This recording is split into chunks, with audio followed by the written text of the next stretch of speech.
కాస్త మనసు పెడితే ఏ సమస్యకైనా పరిష్కారం దొరుకుతుందని నిరూపించాడు ఓ వ్యక్తి.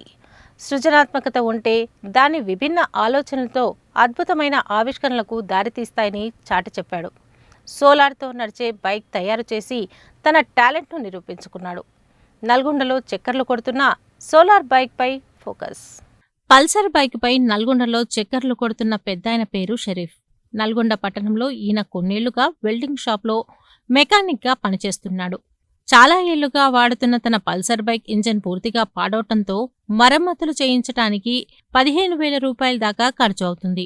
దీంతో ఈయన కొత్త ఆలోచనతో సౌరశక్తితో నడిచే బైక్ తయారు చెయ్యాలనుకున్నాడు. అందుకోసం నెలపాటు శ్రమించి తన బైక్ మీద ప్రయోగం చేశాడు.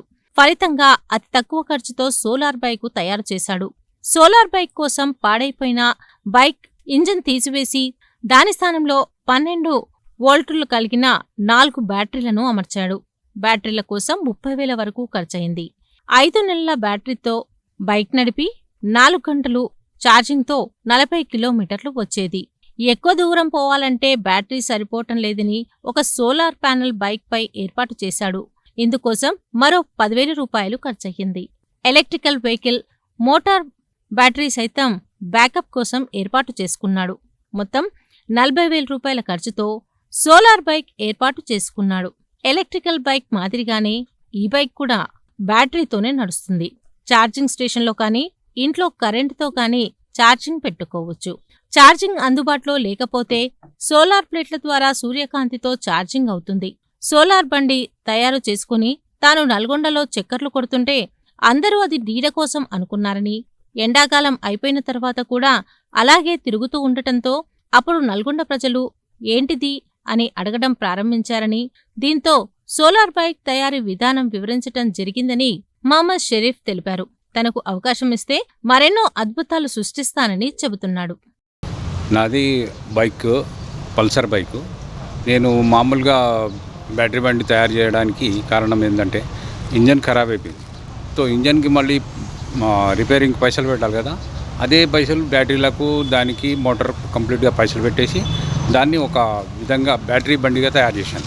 6 నెలలు తిరిగిన తర్వాత మళ్ళీ నాకు ఆలోచన వచ్చింది, కొంచెం సోలార్ అయితే మనకు ఈజీగా ఛార్జింగ్ అవుతుంది కాబట్టి ఆ బ్యాటరీ ఛార్జింగ్ అయిన బ్యాటరీని కన్వర్ట్ చేసి నేను సోలార్తోని బండి నడిపిస్తున్నాను.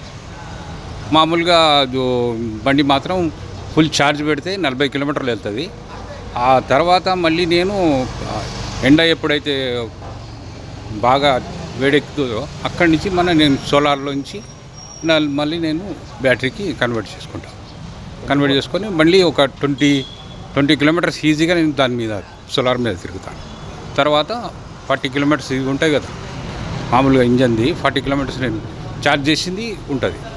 అది ఇది కలిపి 40, 50, 60 కిలోమీటర్లు తిరుగుతాను. ఫస్ట్ ఇదే బైకు, ఇంకోటి కూడా చేద్దామని మా ప్లాన్ ఉన్నది. ఇంకో మా ఫ్రెండ్ ఒక ఆయన ఉన్నాడు, ఆయన ఏమన్నాడంటే ఇంజన్ అట్టనే ఉంటుంది, మళ్ళీ ఫ్రంట్ వీల్కి హబ్ మోటార్ అనేది దొరుకుతుంది, అది తీసుకొచ్చి ఆ బండికి చేద్దామని ప్లానింగ్ ఉంటుంది. మామూలుగా నేను ఫస్ట్ బండి చేసినప్పుడు 35,000 వచ్చింది నాకు బ్యాటరీ బండి తయారు చేసినప్పుడు. ఆ తర్వాత మళ్ళీ నేను ఏం చేసిన సోలార్కు దీనికి కలిపి మొత్తం ఒక 45,000 వరకు వచ్చింది ఖర్చు మొత్తం కలిపి. ఇప్పుడు ఒక సైకిల్ కూడా ఉంది, సైకిల్ కూడా సేమ్ మోటార్ ఫిట్ చేసేసి ప్యానెల్ పెట్టి ఛార్జింగ్ అయ్యేటట్టు డైరెక్ట్ సైకిల్ అయితే మొత్తం మీద డైరెక్ట్ నడుస్తూనే ఉంటుంది, సోలార్ మీద నడుస్తుంది. ప్లస్ మనకు రాత్రి అయినప్పుడు కొంచెం సోలార్కి ఇబ్బంది అవుతుంది, మళ్ళీ మనం ఇంట్లో ఛార్జ్ పెట్టుకోవచ్చు. అది కూడా ఉంది. సేమ్ సైకిల్ కూడా చేద్దామని, అట్లే ఇంకో బైక్ పెట్రోల్ ఉండగా కూడా ఇంకోటి ఎలక్ట్రికల్ బండిలుగా తయారు చేయాలి, హైబ్రిడ్ టైప్లా 2 తయారు చేస్తాం.